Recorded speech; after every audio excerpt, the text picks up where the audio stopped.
Would you know what to do if there was a problem with your water heater? I know I wouldn't. Well, here with the survival basics is Vince Hills from Parker & Sons.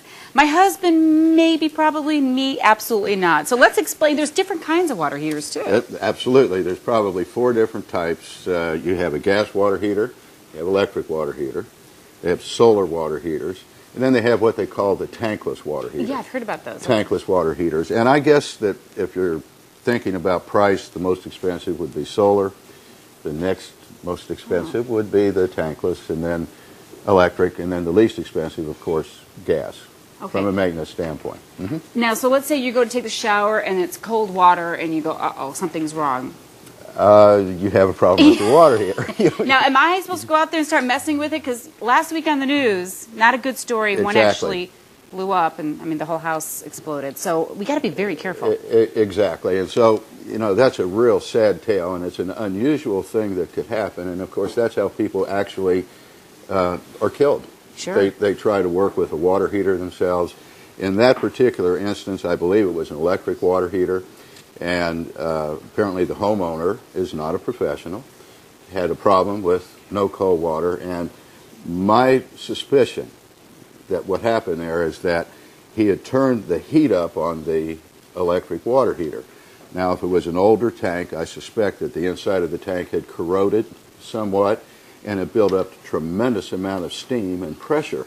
It was probably a faulty thermostat, so it wasn't really doing what it was supposed to do.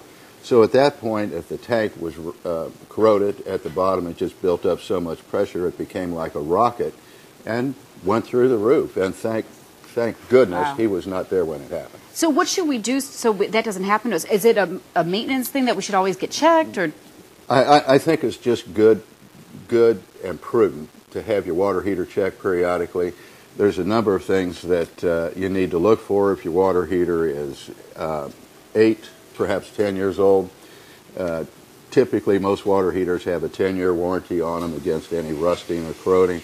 So you might want to have your tank checked, make sure that the anode rod is working on the inside, that it's flushed properly.